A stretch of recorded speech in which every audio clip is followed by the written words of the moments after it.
and spells? It's time to head for New Orleans to find out.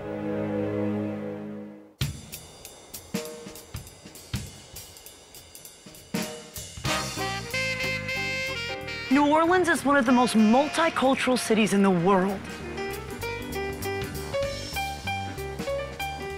It's the birthplace of jazz and Cajun flavors, but it's also home to one of the oldest and most misunderstood religions. Why don't you believe Voodoo. Whether it's zombies, dolls, or possessions, most people think this ancient African religion is all about magic.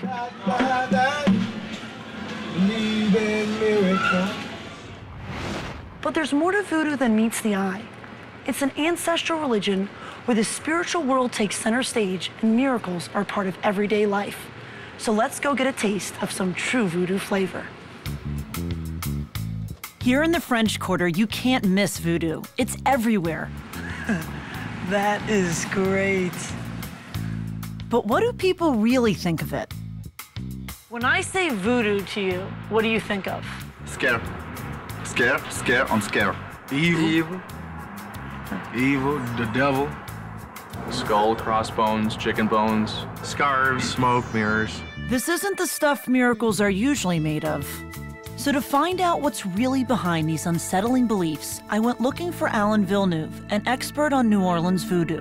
Voodoo was a religion that began thousands of years ago, way back probably in Ethiopia at the same time as Moses, and came westward into West Africa and Congo. Ripped from their homeland to be slaves in the New World, Africans brought their religion and its unfamiliar rituals with them. It was mostly outlawed except here at Congo Square. Today, Congo Square is just across the street from the French Quarter, but this used to be the edge of the city, actually outside the city walls.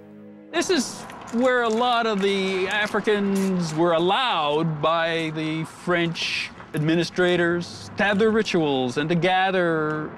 And it was also a place where the Native Americans would also come and be able to trade.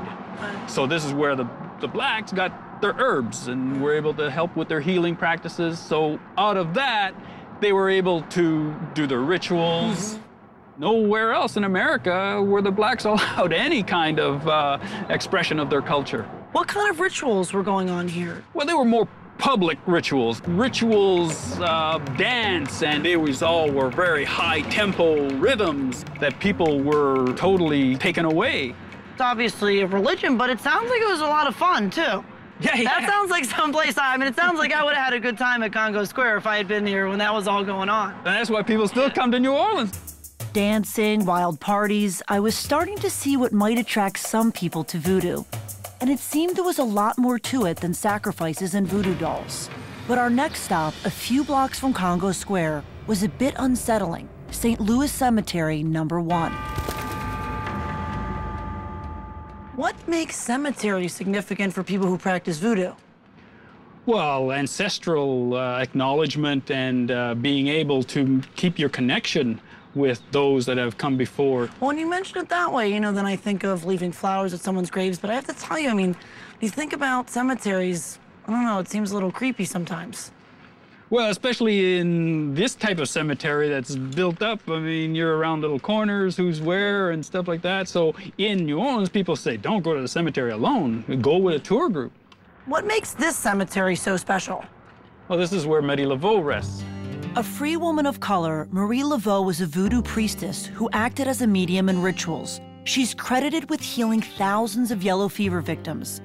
Dead for over a century, Marie Laveau still attracts thousands who mark her tomb and leave offerings, hoping she'll grant them wishes from beyond. Do a lot of miracles happen here? Well, there's been connections of some fairly radical diseases being healed. From here? From people coming to the tomb? Sure.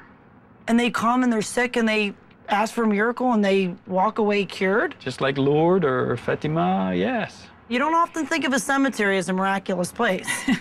Right, but Marie Laveau is a special spirit in New Orleans, and her spirit has been passed on to a lot of voodoo priestesses, and Priestess Miriam is one of those.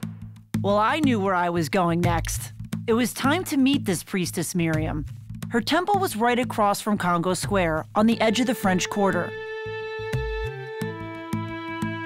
Inside, voodoo dolls and charms lined the shelves, each one seemingly endowed with particular powers. And I noticed that it says good luck and power and confidence. Do these dolls really work and create that for people? Well, it's the inspiration that one gets from the doll that can show how well they work. And because the doll inspires you to it, it already has proved itself. So the doll really is just a vessel for people's intentions. But what if those intentions are bad? What do you do if someone walks in here and what they want is something that's bad? Like they want someone to die? I said, well, what position are you in that you can declare that you're going to use bad to somebody else? So a person must be in his bad way to come in. There's many ways to do what they want to do without putting it on my shoulders. My hands are clean.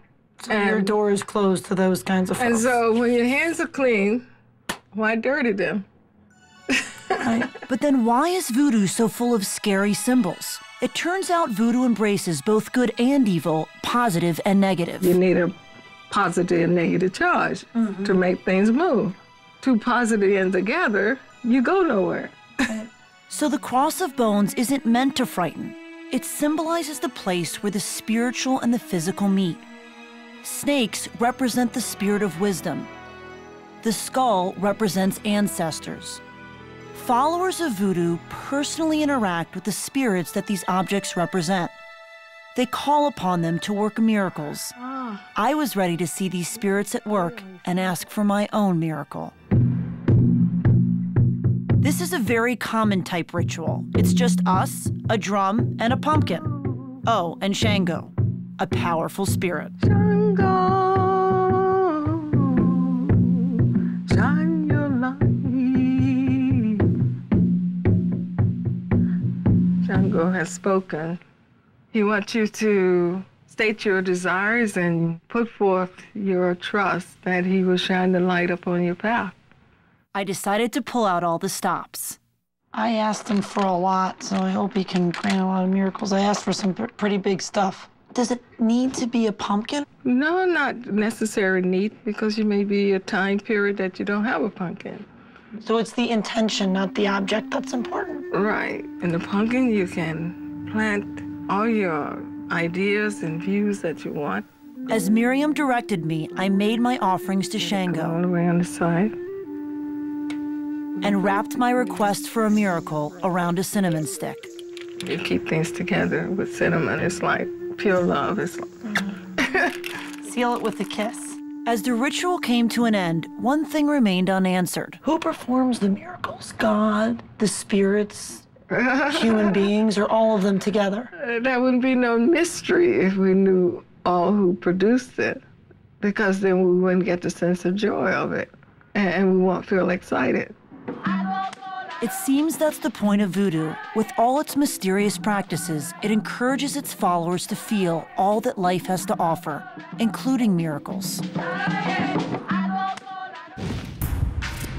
But in the mountains of Appalachia, there's another group